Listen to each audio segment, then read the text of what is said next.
उन सभी दुश्वारियों को झेला है हमने, क्योंकि हमारे लिए खबर महत्वपूर्ण है। डीबीके न्यूज, बेमिसाल 4 साल।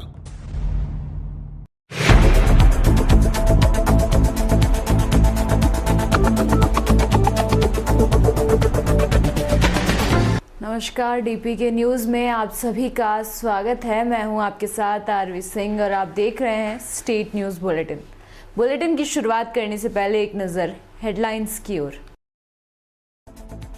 बीजेपी ने कांग्रेस पर ली चुटकी, बोले सीएम गहलोत की अब भगवान भी नहीं सुनने वाला। जयपुर में संविदा नर्सेज के द्वारा पद जोड़ो यात्रा, सरकार को पद भर्ती कराने की मांग। जोधपुर में विहार थाना क्षेत्र में एक शव मिलने से सनसनी फैली। शव की पहचान छुपाने के लिए उस पर तेजाब डाला। और खबरें विस्तार से। भाजपा की प्रवक्ता और विधायक रामलाल शर्मा ने कांग्रेस पर निशाना साधा है। रामलाल शर्मा ने कहा कि कांग्रेस के नेताओं में वर्चस्व की लड़ाई चल रही है। कांग्रेस के नेताओं में सत्ता की भूख बढ़ रही है और नेता अपना अनुशासन भी भूल रहे हैं। जयपुर में कांग्रेस के 2 नेताओं के बीच चल रही अदावत भी किसी से छुपाई हुई नहीं है। जिस तरह से पाली में तो नेताओं ने आपस में कपड़े फाड़े हैं, आने वाले समय में की बौखलाहट नेताओं में नजर आने लगी है। कांग्रेस के नेता जनता को लूटने का काम कर रहे हैं, लेकिन प्रदेश की जनता अब कांग्रेस को दोबारा मौका नहीं देने वाली। तो वहीं प्रदेश के मुखिया सीएम अशोक गहलोत पर भी रामलाल शर्मा ने चुटकी लेते हुए कहा, मुखिया जी कितने भी मंदिरों में धोख लगा ले, लेकिन भगवान अब आपकी नहीं सुनने वाला।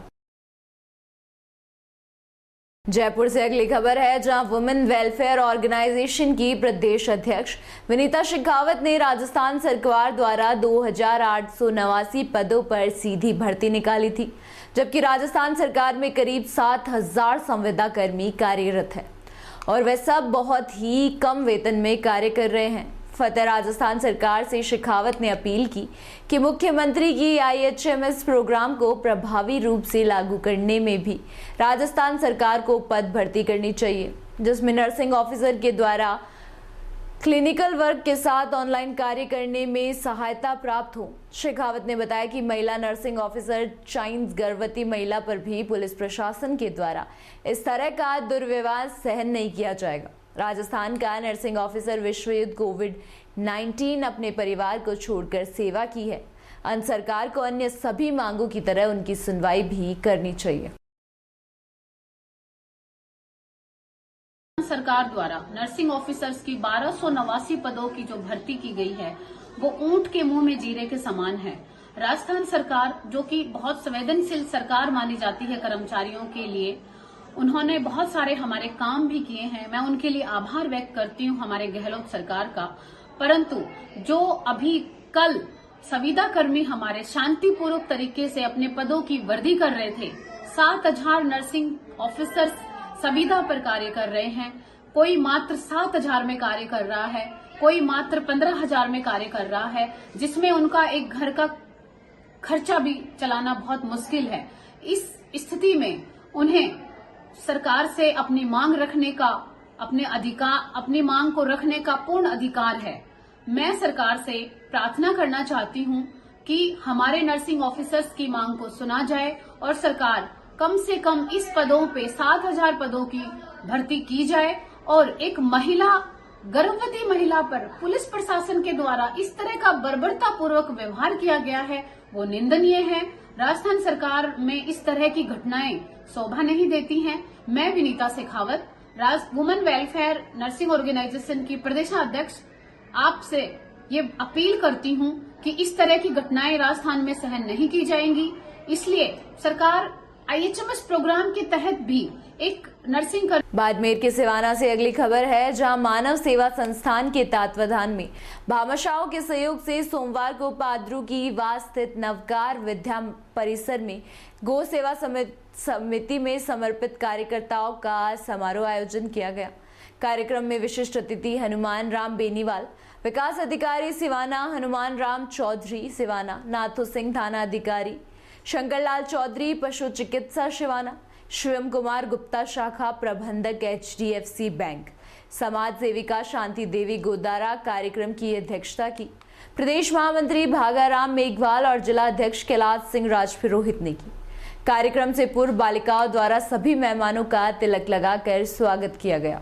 कार्यक्रम का शुभारंभ गोमाता की वंदना के साथ गोमाता की तस्वीर समक्ष दीप प्रज्वलन कर किया गया। कार्यक्रम में गोपुत्र सेना सिवाना, लक्ष्मीदास युवा वाहिनी सिवाना, महादेव ग्रुप सिवाना, आजाद गो सेवा संगठन मिठोड़ा, कुंडल धारणा मेली, देवड़ा, फूलन राखी सहित विभिन्न गांवों से पधारे 201 गो भक्तों व भामाशाहों का अतिथियों ने मोमेंटो और दुपट्टा देकर सम्मान पत्र देकर सम्मानित किया। कासगंज से खबर है, जहां पुलिस अधीक्षक कासगंज मूर्ति द्वारा उत्तर प्रदेश पुलिस के गरिमामय इतिहास का वर्णन किया गया। उत्तर प्रदेश पुलिस पूरे भारतवर्ष का प्रथम राज्य पुलिस बल है, जिसे उसके अति प्रेम योगदान के फलस्वरूप 23 नवंबर 1952 को भारत के प्रथम प्रधानमंत्री द्वारा ध्वज प्रदान किया गया। इसी दौरान पुलिस अधीक्षक कासगंज द्वारा DGP उत्तर प्रदेश पुलिस देवेंद्र सिंह चौहान ने संदेशों को पढ़कर सुनाया। साथ ही पुलिस कर्मियों को न्यायपूर्ण, कर्तव्यनिष्ठ और व्यवहारिक पुलिसिंग की शपथ भी दिलाई। इसी दौरान समस्त पुलिस कर्मियों को सौंपे गए दायित्व का पूर्ण निष्ठा के साथ निर्वहन करने के निर्देश दिए। मध्य प्रदेश के श्योपुर से अगली खबर है, जहां राजस्थान और उत्तर प्रदेश से सोपोर जिले में विजयपुर पहुंचे OBC महासभा के पदाधिकारियों और सैकड़ों कार्यकर्ताओं ने मंडली प्रांगण में धरना दिया और बीजेपी नेता अरविंद जादौन के खिलाफ मोर्चा खोल दिया है। इसी दौरान OBC महासभा के पदाधिकारियों ने भाजपा के आला नेताओं से कर्मचारियों के साथ मारपीट करने वाले बीजेपी नेता पर FIR दर्ज करने की मांग की और OBC समाज के CEO बलवीर सिंह कुशवाहा को तत्काल बहाल करने और उनके भतीजे पर की गई FIR को वापस लेने की मांग भी की है। विजयपुर में जनसभा में OBC पदाधिकारियों के उद्बोधन के दौरान CM से लेकर केंद्रीय मंत्री नरेंद्र सिंह तोमर, प्रभारी मंत्री भारत सिंह कुशवाहा के खिलाफ जमकर नारेबाजी की गई। इसके बाद OBC महासभा के पदाधिकारियों ने SDM कार्यालय पहुंचकर CM शिवराज सिंह चौहान के नाम OBC महासभा का 11 सूत्रीय मांगों का ज्ञापन SDM नीरज शर्मा को सौंपा। उन्होंने मांग की कि बीजेपी के नेताओं के दबाव से CEO के भतीजे रिंकू कुशवाहा पर की गई FIR को वापस लिया जाए।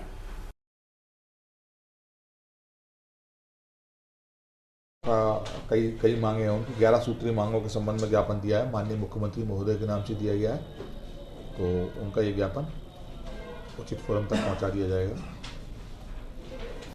जो SC/ST OBC के जो कर्मचारी थे, जहां पर एक भाजपा के प्रदेश मंत्री है गुड्डू जादौन और बंटी व्यास के द्वारा जो उनके साथ मारपीट की थी, उसके विरोध में आज हम लोगों ने ज्ञापन दिया हुआ है। जबकि हम लोग पहले भी OBC महासभा के द्वारा ज्ञापन दिया गया, लेकिन सरकार के जो केंद्रीय मंत्री है नरेंद्र सिंह तोमर जी का संरक्षण और यहाँ के विधायक के द्वारा जो संरक्षण दिया गया है, उसके कारण ये पूर्ण रूप से है ना हमारे साथ जो हमारी सुनवाई नहीं हो रही। उसका कारण आज हम OBC महासभा के सभी लोग आज ज्ञापन देने आए हुए हैं मध्य प्रदेश के मुख्यमंत्री शिवराज सिंह चौहान के नाम से, और ये मांग की है यदि हमारी मांग को पूरा नहीं किया तो उनके खिलाफ कार्रवाई नहीं की जाती तो बड़ा आंदोलन OBC महासभा भोपाल में करेगा। चंदेरी से खबर है, जहां बीते सोमवार की रात नगर के रामलीला मैदान में एक युवक की पत्थरों से कुचलकर हत्या कर दी गई। इस कर्दे में को अंजाम देने वाले लोगों की शिनाख्त अभी तक नहीं हो पाई है। वहीं नगर के व्यस्त रामलीला मैदान में हुई इस हत्या के बाद सनसनी का माहौल बन गया है। बताया गया कि सोमवार रात पुलिस को सूचना मिली कि बिजली कंपनी कार्यालय के पास रामलीला मैदान में किसी युवक का खून से लथपथ लाश पड़ी है। पुलिस मौके पर पहुंची और मृतक की जेब से मिले कागजों के आधार पर उनके घर पंचम नगर कॉलोनी पहुंची, जहां मृतक महेश पुत्र हजारीलाल अरिवाहर ने उसे अपना मृतक का शव बरामद हुआ। इसके बाद अज्ञात आरोपियों पर IPCC की धारा 302 और धारा 201 के तहत अपराध पंजीकृत कर आरोपियों की तलाश शुरू कर दी गई। कुछ लोगों को संदेह के आधार पर पूछताछ की जा रही है। शीघ्र ही हत्या का खुलासा कर दिया जाएगा। अगली खबर जोधपुर से है, जहां जोधपुर में खिल उठे पाक विस्थापितों के चेहरे।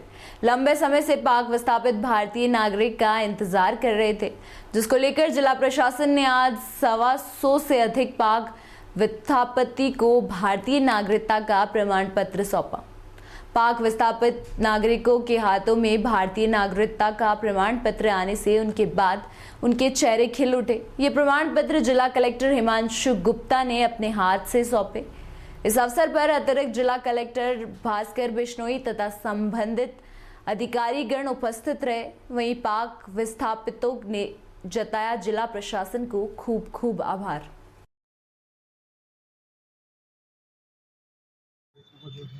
कितने लोगों को दी है? देखिए 100 से अधिक लोगों को नागरिकता आज प्रदान की जा रही है। और मैं आपके माध्यम से जो हमारे पाक विस्थापित जो लोग हैं, जो यहाँ पे हिंदुस्तान में रह रहे हैं, जोधपुर में रह रहे हैं, उनसे निवेदन करना चाहूँगा कि जो भी कमी पेशी है या अगर आपने अप्लाई नहीं करा तो टाइमली करें। हम अभियान के रूप में नागरिकता देना चाहते हैं, ये हमारी मंशा है, राज्य सरकार की मंशा है। माननीय मुख्यमंत्री जी ने अभी थोड़े दिन पहले इसका रिव्यू भी करा था, तब भी ये बात आई थी कि नागरिकता तुरंत दी जाए। तो उसी निर्देशों की पालना करते हुए आज हमने अभियान लगाया और उम्मीद है कि आगे जो भी कुछ कोई रूल्स में क्लैरिफिकेशन चाहिए या कोई रिलैक्सेशन चाहिए, वो भी हम भारत सरकार में होम डिपार्टमेंट के थ्रू प्रस्ताव भेज के जल्दी करेंगे। जोधपुर से खबर है, जहां केंद्र सरकार के प्रति वर्ष 10 लाख युवाओं को रोजगार देने के रोजगार मेले का आयोजन किया जा रहा है। इस वर्ष के दूसरे रोजगार मेले में देश भर से 71,000 लोगों को नियुक्ति पत्र दिया जा रहा है।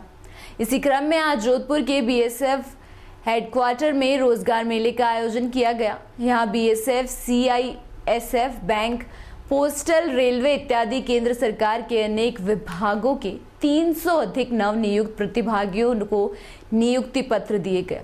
इस कार्यक्रम में मुख्य अतिथि के रूप में केंद्रीय मंत्री अर्जुन राम मेघवाल शामिल हुए। उन्होंने इन युवाओं को नियुक्ति पत्र दिए। नियुक्ति पत्र पाकर युवाओं के चेहरे खिल उठे। इस अवसर पर केंद्रीय मंत्री अर्जुन राम मेघवाल ने युवाओं को संबोधित करते हुए कहा, प्रधानमंत्री ने 10 लाख युवाओं को रोजगार देने का वादा किया था। आज हम ये रोजगार मेले का आयोजन कर 10 लाख युवाओं को नियुक्ति दे रहे हैं। वहीं नए नवनियुक्त प्रतिभागियों ने खुशी जताते हुए केंद्र सरकार और प्रधानमंत्री का आभार जताया।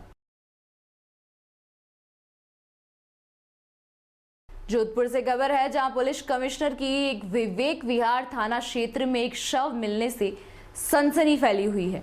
शव सिवरेज के मेन होल में मिला। शव की पहचान छुपाने के लिए उस पर तेजाब डाल दिया गया। सूचना मिलने पर विवेक विहार थाना पुलिस और एसपी जयप्रकाश रेटल मौके पर पहुंचे। पूरे मामले के बारे में बताते हुए पुलिस ने बताया कि विवेक विहार इलाके में एक गाय मूर्छित अवस्था में मिली, जिस पर खड़ी करने के लिए कुछ लोग पहुंचे, लेकिन जब तक गाय मर चुकी थी तो वहीं खड़े लोगों ने देखा कि तेज बदबू आ रही थी। उन्होंने सिवरेज लाइन का मेन होल खोलकर देखा तो उसमें एक महिला का शव था, जिस पर लोगों ने इसकी सूचना विवेक विहार थाना पुलिस को दी। एसीपी बोरानाडा जयप्रकाश रेटल के साथ थाने का जाब्ता मौके पर पहुंचा। एसएफएल की टीम भी मौके पर सबूत जुटाए गए। वहीं शव को मोर्चरी में रखवाया गया। जोधपुर पुलिस कमिश्नर में जिन जिन थानों में गुमशुदगी दर्ज है, उन तमाम थाना पुलिस को भी इत्तला दी गई। फिलहाल पुलिस शव की पहचान में जुटी है और उसके बाद अनुसंधान किया जाएगा कि आखिर इस महिला के साथ क्या अनहोनी हुई। शुरुआती जांच में बताया जा रहा है कि महिला का हत्या कर शव को मेन होल में डाल दिया गया और फिर उसकी पहचान छुपाने के लिए उसके चेहरे पर तेजाब फेंक दिया गया।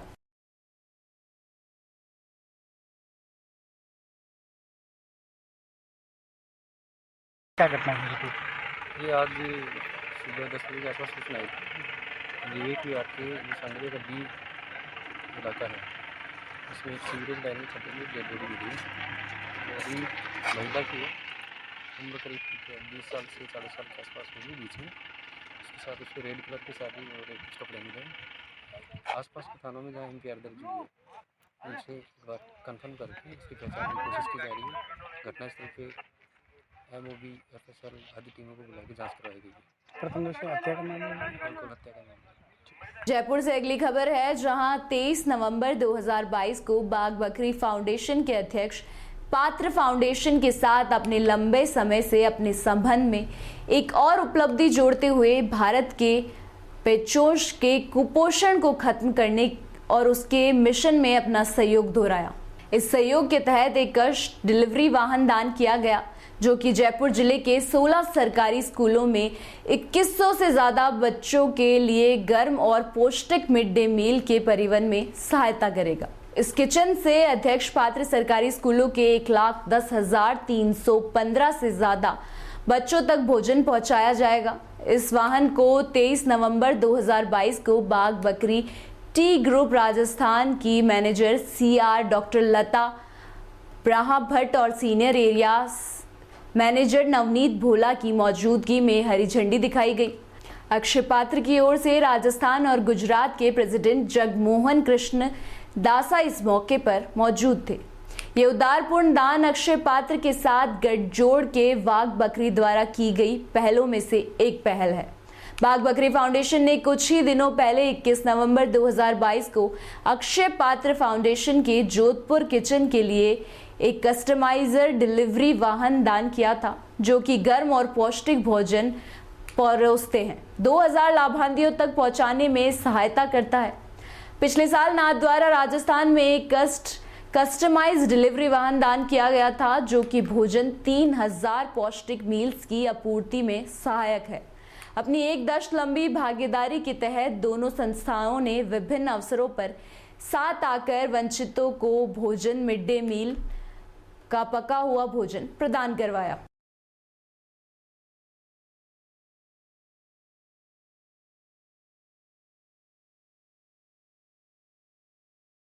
कि उन्होंने आज राजस्थान में अपनी तीसरी गाड़ी आज अक्षय पात्र का जो भोजन बनता है स्कूलों तक पहुंचाने के लिए जो हमको गाड़ियों की ज़रूरत है, उन्होंने आज हमको तीसरी गाड़ी राजस्थान के लिए दी है।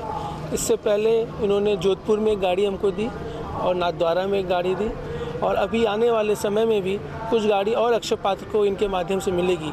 कि जो भोजन बनाना है वो तो एक किचन में बहुत ही साफ़ सुथरे से और बहुत ही स्वच्छता से बनाया जाता है।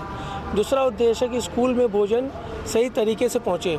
तो अगर भोजन आप अपनी गाड़ियाँ जो भी अक्षय पात्र की आप लोगों ने गाड़ी देखी है वो चारों तरफ से बंद रहती हैं और एयर टाइट रहती हैं, क्योंकि हम उस स्कूल में गरम भोजन पहुंचाना चाहते हैं। तो उसी माध्यम से धीरे धीरे हमको बाग बकरी के माध्यम से हमको गाड़ियाँ मिल रही हैं। तो ये हमारे लिए बहुत अच्छा शुभ दिन है। हम अक्षय पात्र से ये जो कामकाज का तरीका है उससे बहुत ही प्रसन्न है। कुल मिला के 17 स्टेट में वो सारा ये वैन अक्षय पात्र चला रहे हैं और करीबन 20 लाख बच्चों को जो खाना प्रोवाइड कर रहे हैं, बिल्कुल ये शिक्षा के साथ जुड़ा हुआ है और ये एक बहुत ही महान और सराहनीय कार्य है। इनके लिए मैं इनके धन्यवाद करता हूँ। Thank you very much. वो शुरुआत अहमदाबाद से हुई थी और वहाँ पे हमारी भी ब्रांच ऑफिस मेन ऑफिस वहाँ पे ही है। तो वहाँ पे इनका काम देखा, पढ़ा, जहाँ पे लगा, एक बार विज़िट भी हमने की अहमदाबाद जाके, और ये लगा कि it is for genuine cause. और हमें लगा कि ये अगर यहाँ पे जा रहा है तो सही मायने में डोनेशन नीडी बच्चों को पास जाता है, कि जो एजुकेशन और हंगर दोनों को मिटाता है। और तब से हमने ये कोशिश की है कि अक्षय पात्र के साथ हम जुड़े रहे और हर साल कुछ न कुछ करते हैं। और मतलब not only Gujarat and Rajasthan, अब तो वाराणसी तक भी ये वैन जा रही है। वहाँ पे भी हमें काफ़ी उम्मीद है कि बच्चे की पढ़ाई और उसमें इस चीज़ों का काफ़ी हद तक कंट्रीब्यूशन होगा। सर आपका नाम और designation? Myself Sanjay Shah, I am senior vice president sales of बाग Bakri tea group. Thank you sir. मेरा नाम लता है। मैं बाग बकरी चाय परिवार से जुड़ी हूँ। बाग बकरी फाउंडेशन सालों से ये हमारी परंपरा रही है कि समाज से जो हम धन कमाते हैं उसमें हमारा कुछ हिस्सा सामाजिक काम में भी जाए। तो हम शिक्षा, आरोग्य और काफ़ी क्षेत्रों में काम करते हैं, जिसमें ये भारत सरकार की पहल है कि बच्चों को भरपूर भोजन मिले, और उसके लिए हम अक्षय पात्र संस्था से जुड़ के ये बच्चों को अगर पौष्टिक भोजन मिले तो शिक्षा में भी उसकी बढ़ोतरी होती है। तो ये बात को हम आगे ले जाते हुए हमारे CSR के अंतर्गत हम इनके साथ जुड़े हुए हैं। Thank you. मेरा नाम कुणाल है। हमारे स्कूल का नाम संस्कृत विद्यालय। हमारा भोजन भी बहुत अच्छा आता है और सबको अच्छा लगता है। अक्षय पात्र छात्र हमारे सर मैम भी बहुत अच्छे हैं। क्या आता है भोजन में? भोजन में दाल, रोटी, चावल, खिचड़ी और ये सब कुछ आता है, तो बिस्कुट ये सारा आता है। हम सबको अच्छा लगता है। गरम होता है खाना? गरम होता है खाना, और हमारे लिए गाड़ी आती है तो वो देके जाती है हमारे को खाना। फिलहाल इस बुलेटिन में इतना ही। देखते रहिए DPK न्यूज। नमस्कार।